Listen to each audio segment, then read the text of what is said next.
everybody, my name is James, I am from the internet, and today we are going to be talking about inflation.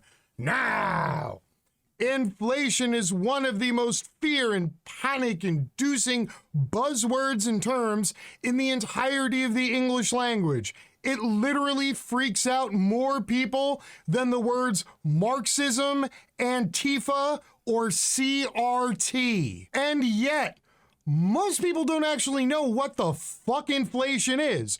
All they know is that when white people with a lot of money start screaming about inflation, things are about to go from bad to worse. So, what I wanted to do today very quickly is review what is inflation in basic terms. Then I want to show you a couple stories about all the screaming about the impending inflation that's going to doom us all.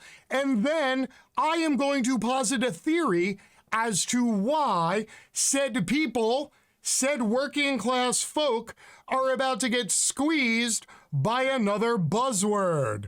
So, here we go. It may be one of the most familiar words in economics. Inflation has plunged countries into long periods of instability. Central bankers often aspire to be known as inflation hawks. Politicians have won elections with promises to combat inflation, only to lose power after failing to do so. Inflation was even declared public enemy number one in the United States by President Gerald Ford in 1974. Thankfully, we didn't declare war against it like we did on drugs, because we see how well that shit worked out. But I digress, let me continue. Inflation, simply defined, is the rate of increase in prices over a given period of time. Inflation is typically a broad measure, such as the overall increase in prices or the increase in the cost of living in a country, but it can also be more narrowly calculated for certain goods, such as food, or for services, such as a haircut, for example. Whatever the context, inflation represents how much more expensive the relevant set of goods and/or services has become over a certain period of time. Oh, okay, so there you go. Inflation basically means shit's about to get more expensive for you. Now, a quick flip through any news website will show you a number of trending stories about inflation right now. CEOs of manufacturing companies have already come out and said inflation's gonna go up this year. Food manufacturers, shipping businesses, literally everybody screaming from the rooftops, the inflation is coming, the inflation is coming. And worst of all, CEOs of large banks and financial institutions are also ringing the bell. You know, the ones who have most of the money, most of the capital, and do most of the lending that drives our currently overinflated and somewhat fake economy. So, let's take a look at what this actually means to actual working class people like you and me. Kraft Heinz says people must get used to higher food prices. Really?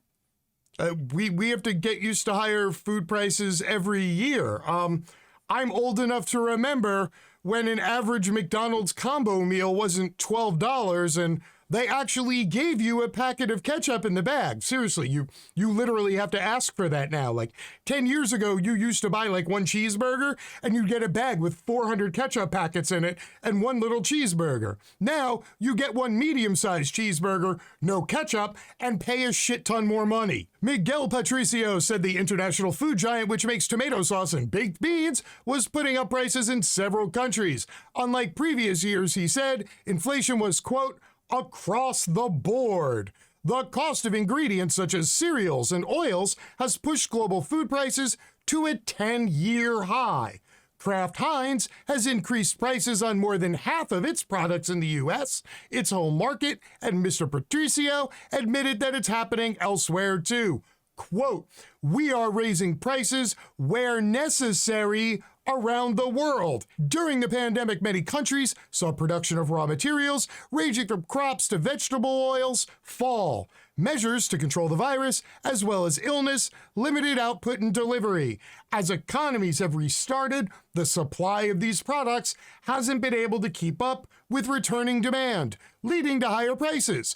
Higher wages and energy prices have also added to the burden for manufacturers. Now, sadly, every last human being to the right of Bernie Sanders, who just heard me read that entire paragraph, is going to fixate on higher wages. Oh no, the poor's demanded and got more, and now everything's going to get more expensive. Sure, people are just going to gloss over the fact that energy prices are higher, insurance costs are higher. In fact, every single cost is higher, not because markets are coming back online, but rather because companies and large corporations have essentially been running their staff on a skeleton crew for as long as possible without having to deal with the expanded overhead cost of, increasing their labor force and possibly having to have more people covered by medical insurance.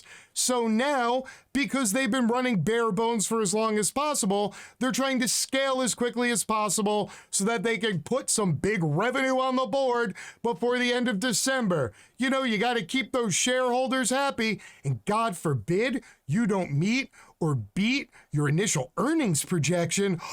Then your stock price might drop. And then, that's when CEOs who get paid $30 million a year for dicking around and doing nothing possibly face losing their job. And the CEOs can't have that. Thus, every CEO is screaming from the mountaintop, it's time for inflation. Mr. Patricio says that customers will just need to get used to higher food prices, given that the world's population is rising, while the amount of land on which to grow food is not.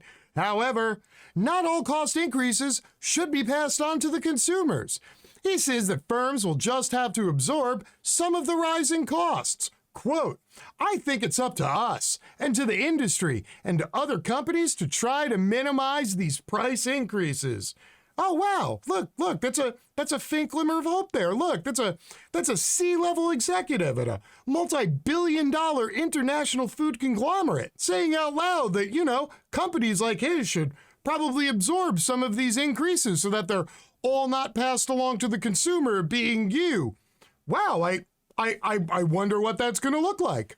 Big food producers like Kraft Heinz, Nestle, and Pepsico will, quote, most likely have to pass that cost on to consumers, according to Kona Hake, head of research at the agricultural commodities firm ED&F. Quote, whether it's corn, sugar, coffee, soybeans, palm oil, you name it, all of these basic food commodities have been rising. Poor harvests in Brazil, which is one of the world's biggest agricultural exporters, drought in Russia, reduced planting in the U.S., and stockpiling in China have combined with more expensive fertilizer, energy, and shipping costs to push prices up. But she said that food producers would all be affected and would therefore all be raising prices in similar ways, quote, because it's so widespread that everybody will do it, meaning they probably won't lose customers.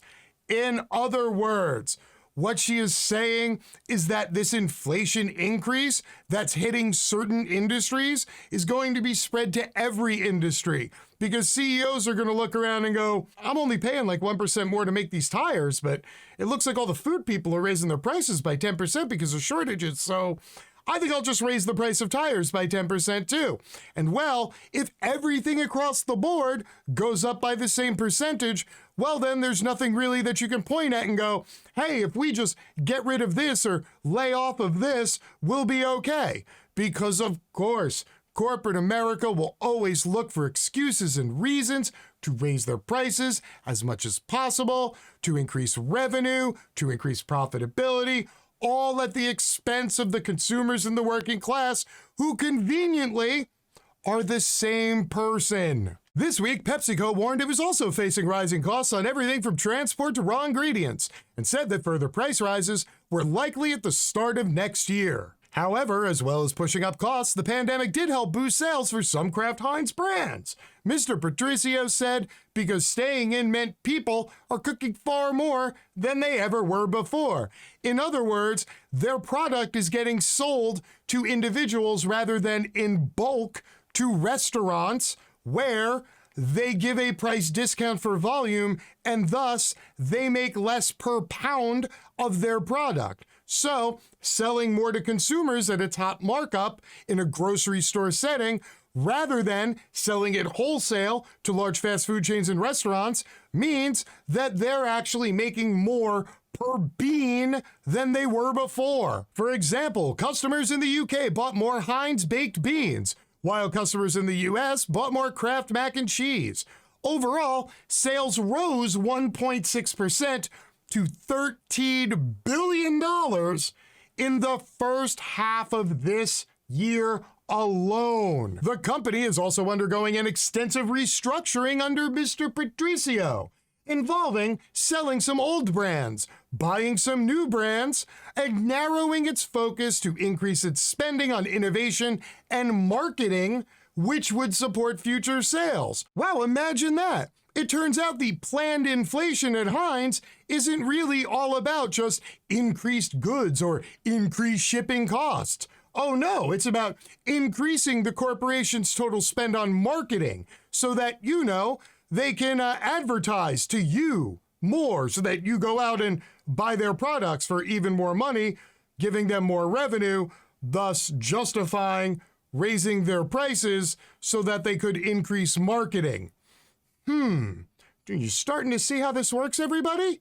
Because 2 paragraphs ago, it was, the global shortage. Oh, we don't have enough resources. Now it's, we want to make really cool commercials.